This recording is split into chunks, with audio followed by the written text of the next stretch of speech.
Have you ever stopped and wondered why, in a world that has more gadgets and entertainment than ever, real happiness can feel, well, just so out of reach?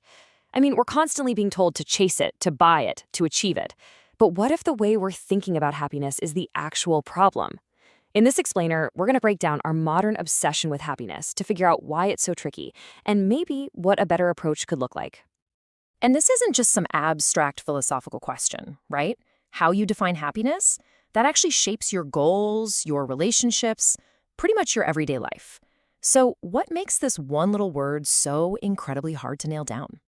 Okay, first things first, we've got to understand that happiness isn't some single target you can just aim for and hit. It's way more complicated than that. So let's start by looking at the core reasons why it's such an elusive goal to begin with. So yeah, trying to define happiness is tough for three big reasons. First, there are just a million different variables at play. Everything from your genes to your bank account. Second, it's super subjective, What brings one person joy, like a quiet night in, might be totally boring to someone else who loves a big crowd. And third, we're always caught in this tug of war between what we personally want and what society tells us we should want. That conflict makes any simple path to happiness, well, not so simple. All right, now let's really get to the heart of the issue today. Our culture tends to push this one very specific, and you could argue very flawed, idea of happiness. It's the one that's all about immediate gratification, all about pleasure, right now. And that creates a ton of pressure. This quote just nails it. It basically argues that when we start thinking happiness equals instant pleasure, we get stuck in this mercantilist way of thinking. We're basically programmed to chase quick rewards. And in the process, we never stop to ask ourselves what we truly want deep down. So what is this mercantilist logic?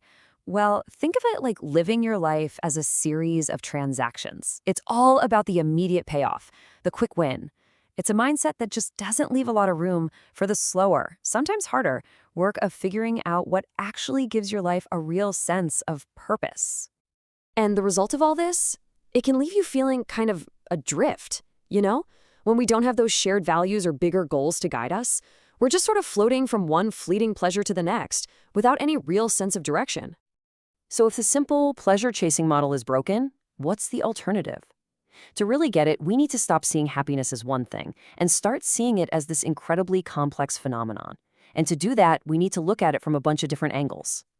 When you look at all the different fields studying this, from psychiatry to sociology, one single conclusion pops up again and again. Happiness is intensely personal. It's deeply subjective. There is no one-size-fits-all formula. There's no universal recipe that's going to work for everybody, period. So what actually shapes this personal experience? Well, researchers point to two huge forces. On the inside, you've got psychological factors, things like your basic personality and your inner world. And on the outside, you have sociocultural forces, the values of your community, the pressures of society. Real well-being seems to happen right where those two worlds meet. This table here gives you a really cool snapshot of how all these different fields pitch in. You've got psychiatry looking at personality, sociology checking out social structures, neuroscience diving into our brain chemistry, and anthropology looking at how different cultures even define happiness. The key takeaway is that they're not arguing with each other. They're all just giving us different pieces of one very, very big puzzle. Okay, so we've taken apart the problems with how we usually see happiness. So what now? Where do we go from here? The point isn't to find some new perfect formula, but to start building a healthier, more meaningful framework for thinking about what it means to live a good life. And the very first step is to just let go of the whole idea of a quick fix. Seriously, experts from every field will tell you the same thing. There are no magic formulas. The journey isn't about finding a secret recipe. It's about understanding and practicing the core principles that actually build a meaningful life. So while there's no recipe, there is a pretty strong consensus around three, let's call them foundational pillars. First, finding purpose by getting involved in collective projects, things that are bigger than just you. Second, building connection through strong relationships and social networks. And third, getting some clarity through the tough but really critical work of knowing yourself. These aren't steps to get happy. They're just practices for living a richer, more connected life. Which kind of leaves us with one final big question to think about.